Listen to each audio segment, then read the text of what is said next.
क्या होगा? वो क्या है ना, दिखता नहीं है अच्छे से। मैं चश्मा धर्मेंद्र के घर भूल आई हूँ इसलिए। चश्मा आप धर्मेंद्र के घर भूल के नहीं आई हो, जान करके लेकर के नहीं आई हो, ताकि मेरा लियो बेचारा दोबारा से चश्मा न तोड़ दे। और वैसे भी सब पता है, मेरे पति से पैसे निकलवाना चाहती हूँ ना, ताकि वो नया चश्मा ला करके दे। यही साजिश है ना आपकी? नहीं बेटा, ऐसी बात नहीं है।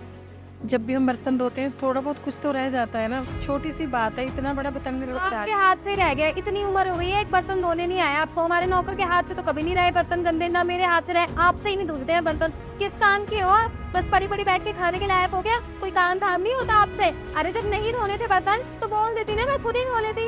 ऐसे झूठे मुंह बोलने की क्या जरूरत थी कि बेटा तू आराम करिए, मैं धो लूंगी। बोल के तो ऐसे कहते जैसे बहुत बड़ा तीर मार के बर्तन अच्छे से धो दोगे। लेकिन सब गंदा कर रखा है, पूरा पूरा पूरा गिलास खराब है। इस गिलास में पानी पियो क्या मैं? रिंकी, तुम कैसे बात कर रही हो माँ से? क्या वो है? माँ आप बताओ क्या बात है, क्यों चिल्ला रही है आपके ऊपर? कुछ नहीं बेटा, वो बस बहू के सर में दर्द था तो दवाई लेके मैंने उससे बोला तू आराम कर ले, और बर्तन मैंने धो दिए थे तो कुछ थोड़ा बहुत गंदा रह गया है बर्तन, तो इसीलिए वो मुझे कह रही हूँ। क्या रिंकी, तुमने माँ से बर्तन धुलवाए? तुम्हारे को शर्म नहीं आती? वो मैंने नहीं धुलवाए विनय, वो तो माँ जी ने खुद कहा था कि मैं धो दूंगी, तो मैंने कहा ठीक है। अरे बहाने मत बनाओ, तुम्हारी आदत बहुत अच्छी तरह जानता हूँ मैं। और ना मैं बहुत अच्छी तरह जानता हूँ तुम मेरी माँ को पसंद ही नहीं करती। और मेरी बात विक्रम से भी हुई थी। विक्रम ने बताया कि उनने कोई कोशिश नहीं की चोरी करने के हमारे घर के अंदर। उल्टा तुमने उसको मुर्गा बनने के लिए कहा था बाहर, क्योंकि वो बेचारा लेट हो गया था अकेले लाने में। यार तुम हो क्या? तुम ना बुजुर्गों की इज्जत करती हो, ना किसी गरीब की गरीबी को समझती हो। तुम्हारे को सिर्फ अपनी अपनी चलानी होती है। देखो तो बहुत तरह साधे तुम्हारी जैसी सोच की लड़की के ऊपर। विनय तुम उस 2 टके के नौकर के लिए मेरे से बहस कर रहे हो, मेरे को सुना रहे हो? अरे क्या हो गया अगर मैंने उसे मुर्गा बनने के लिए कह रही है? मैं मालकिन हूँ, मैं कुछ भी कर सकती हूँ उसके साथ। यार थोड़ी तो शर्म कर लो, अपनी लैंग्वेज ही देख लो। क्या होता है 2 टके का? है वो गरीब इंसान है, उसकी कोई इज्जत नहीं है। कभी किसी को उसकी औकात से जज नहीं करना चाहिए। मैं तुमसे बात ही क्यों कर रहा हूँ? मन तो कर थप्पड़ मार दो तुम्हारे मुंह के ऊपर, लेकिन छोड़ो। मेरे को ऐसे संस्कार ही नहीं मिले कि अब तुम्हारे पर हाथ छोड़ूं। बेहतर यही होगा कि तुम यहाँ रहो मत। मैं तुम्हारे भाई को कॉल कर रहा हूँ, तुम्हारी माँ को भी, और तुमको लेके जाएंगे यहाँ से। नहीं नहीं विनय, नहीं please, I am really sorry. ऐसे मत करो, मेरे घर वालों को फोन मत करो। मैं कह रही हूँ मुझसे बहुत बड़ी गलती होगी, मैं दोबारा नहीं करूंगी ऐसे। I am sorry. माँ जी आप समझाइए ना इनको। अगर ये ऐसे ऐसे मेरे को घर से निकाल देंगे तो मेरी माँ को कितना बड़ा सदमा लग जाएगा। वो बेचारी वैसे ही अकेली है। आप प्लीज समझाइए ना इनको। विनय बेटा, अरे नहीं मत कर फोन। अरे बेकार में बहन जी परेशान होगी। अरे पापा भी नहीं है इसके, वो अकेली है।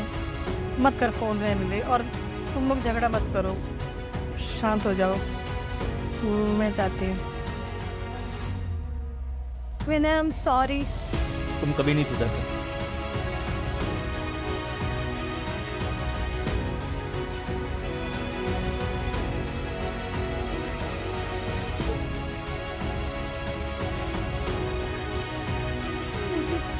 मुझे नहीं रहना इन लोगों के साथ।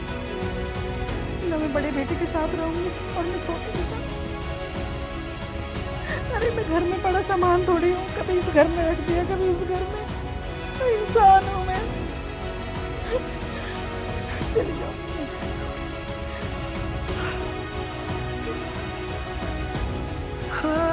घाव जितना भी अगरावा सबके सामने मुस्कुराती है।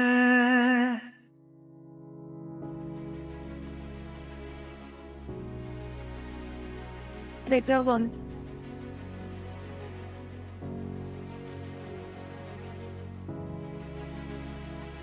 हाँ जी। अंजू जी यहीं रहती है क्या? हाँ अंजू जी यहीं रहती है। आप कौन? वो हम वृद्धाश्रम से आए हैं। वृद्धाश्रम से? रिंकी तुमने कॉल किया है? नहीं विनय मैं सच कह रही हूँ, कसम खा के मैंने नहीं कॉल किया। मैं नहीं जानती कि ये लोग कौन है, मैंने नहीं बुलाया इनको। माँ वृद्धाश्रम वालों को आपने कॉल किया था? हाँ बेटा, इन्हें मैंने ही बुलाया है। पर क्यों माँ, आप यहाँ रह तो रही हैं, वृद्धाश्रम वालों को क्यों बुलाया आपने कॉल करके? रह तो रही हूँ बेटा, पर तुम लोग भी अच्छी तरह जानते हो कि मैं तुम पे भी बोझ हूँ और धर्मेंद्र पर भी बोझ हूँ। तो बस इसीलिए अब मैं वृद्धाश्रम में रहूँगी। माँ मैं मानता हूँ रिंकी आपको पसंद नहीं करती और कुछ ना कुछ गलतियाँ करती रहती है और रिद्धि भी नहीं करती आपको पसंद, और गलती मेरी और धर्मेंद्र की भी है कि हम कभी इनको समझा नहीं पाए। लेकिन फिर भी माँ मैं से रिक्वेस्ट करता हूँ आप ऐसा मत कीजिए। ये तो मेरे लिए जीते जी मर जाने जैसा है कि मेरे रहते हुए आप वृद्धाश्रम में रहोगे तो। नहीं बेटा, मैंने अब ये सोच लिया है कि मैं यहाँ नहीं रहूँगी, ना मैं एक बेटे के साथ रहूँगी और ना दूसरे बेटे के साथ रहूँगी। क्योंकि वो कहते हैं ना कि माँ बाप मिलकर 10 बच्चों को पाल सकते हैं, लेकिन 10 बच्चे अपने माँ बाप को नहीं पाल सकते। तुम दोनों भाइयों ने कभी ये सोचा कि मैं भी इंसान हूँ, मैं कोई जानवर नहीं हूँ, कभी इस घर में बांध दिया कभी उस घर में बांध दिया। नहीं बेटा,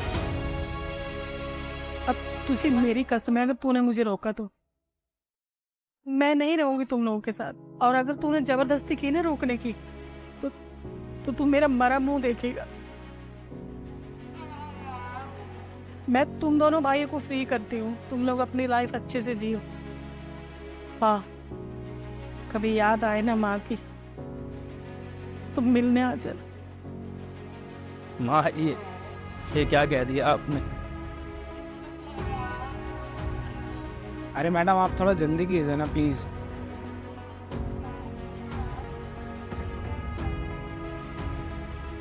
माँ प्लीज माँ। नहीं बेटा, तेरे हाथ जोड़ती हूँ, मुझे मत रोक।